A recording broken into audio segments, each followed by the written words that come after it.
Assalamualaikum warahmatullahi wabarakatuh.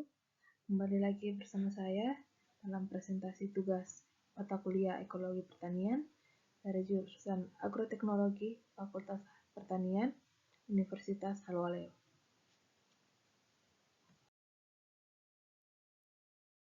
Pertama, perkenalkan, nama saya Anaula Menggabu Beranda dengan NIM B1B1210182 dari kelas Agroteknologi B. Dosen mata kuliah pada tugas kali ini yaitu Dr. Laode Muhammad Harjoni Kelowasid, SPMSI. 5 pertanyaan yang diberikan. Yang pertama, apa itu agroekosistem atau ekosistem pertanian? Agroekosistem adalah suatu sistem atau proses input-output di dalam sumber daya alam hayati dengan lingkungannya.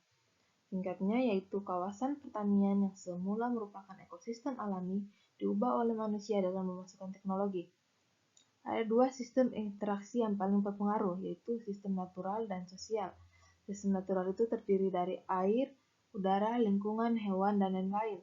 Sedangkan sistem sosial itu demografi, organisasi sosial, institusi ekonomi, dan yang lainnya.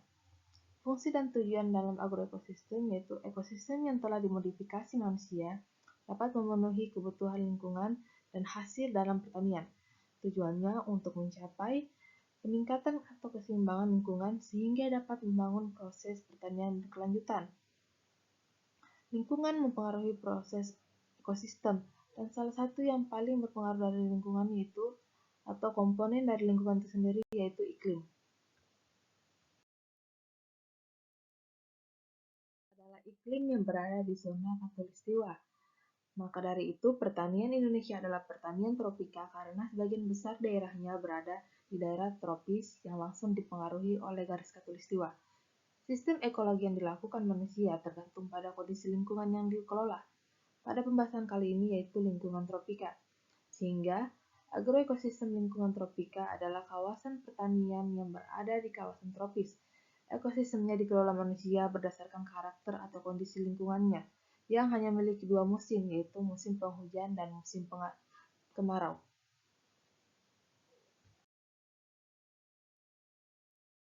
Adalah bagian dari keseluruhan atau suatu unsur yang membentuk suatu sistem atau kesatuan. Sehingga komponen agrosistem lingkungan tropika terbagi atas 4, yaitu biotik, lingkungan alam yang terdiri dari benda hidup, baik hewan, tumbuhan, dan mikroorganisme. Kedua, sosial, komponen seperti demografi, organisasi sosial, ekonomi, institusi politik, dan sistem kepercayaan. Yang ketiga, biotik, yaitu cahaya, suhu, udara, air, tanah, mineral, oksigen, topografi tanah, dan kelembapan. Yang terakhir yaitu layanan servis, penyediaan barang dan jasa, layanan pendukung, layanan pengaturan, dan layanan budaya.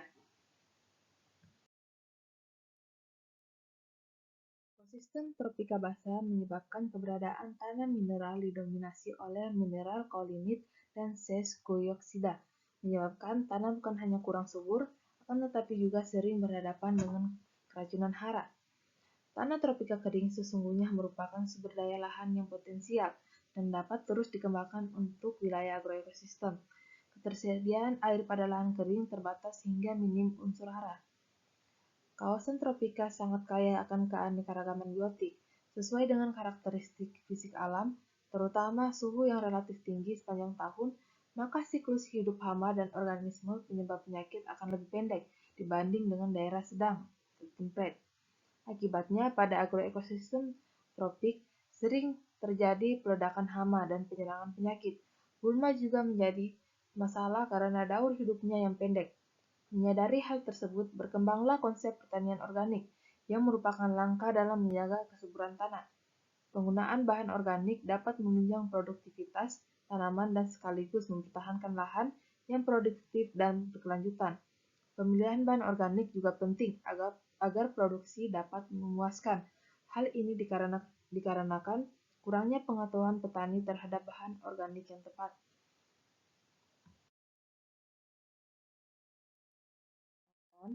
Sifat-sifat agroekosistem tropikal terbagi menjadi 4. Yang pertama itu produktivitas. Sistem pertanian terpadu dengan mengintegrasikan tanaman pangan, sayur-sayuran, dan hijauan makanan ternak dan ternak sesuai potensi lokal. Potensi lokal yang dimaksud yaitu kemampuan dari lingkungan dan kemampuan dari masyarakat atau petani sesuai dengan kebudayaan penanaman mereka. Yang kedua, stabilitas. Produktivitas dalam menghadapi gangguan yang timbul dari iklim lingkungan serta permintaan pasar akan produk pertanian. Karena gangguan iklim lingkungan sendiri tidak dapat diketahui secara pasti. Terkadang tiba-tiba kemarau terjadi dengan sangat panjang dan curah hujan tiba-tiba sangat banyak. Dan permintaan pasar yang biasanya sifatnya naik dan turun. Yang ketiga, sustainabilitas. Kemampuan suatu agroekosistem dalam menghadapi gangguan yang besar seperti erosi, permintaan pasar yang menurun, banjir, kekeringan, hingga harga pasar yang tiba-tiba naik. Dan yang keempat yaitu kesetaraan.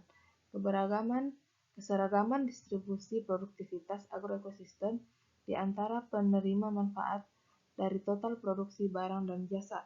Untuk penerima barang dan jasa yaitu atau yang dimaksud dengan pendistribusi barang dan jasa seperti sawah dan jasa agroekosistem, serta penerimanya yaitu seperti rumah tangga, petani, masyarakat, dan masyarakat di desa.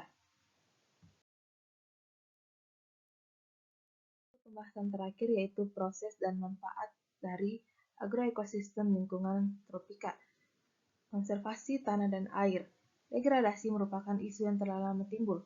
Budaya petani Indonesia dalam aktivitas pertanian menjadi salah satu penyebab degradasi, misalnya peladangan dengan era yang cepat dan peladangan yang berpindah-pindah. Maka dari itu perlu dilakukan konservasi tanah dan air, seperti penanaman pohon di sekitar daerah aliran sungai, membuat biopori dan sumur serapan, menanam tanaman penutup lahan, terasering, dan masih banyak lagi. Apa manfaat dari konservasi tanah dan air? Konservasi tanah dan air terbagi menjadi dua bidang, yaitu ekosistem dan ekonomi. Sehingga manfaatnya yaitu pada manfaat ekosistem melindungi kekayaan ekosistem, menjaga makhluk hidup flora dan fauna, keseimbangan ekosistem, dan menghindarkan tanah dari erosi. Dan yang kedua, manfaat di bidang ekonomi, yaitu meminimalisir kerugian akibat tanah yang kurang subur dan dapat meningkatkan hasil produksi. Sekian materi yang dapat saya sampaikan.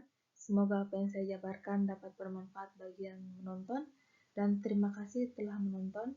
Saya akhiri, wabillahi taufiq wal hidayah. Wassalamualaikum warahmatullahi wabarakatuh.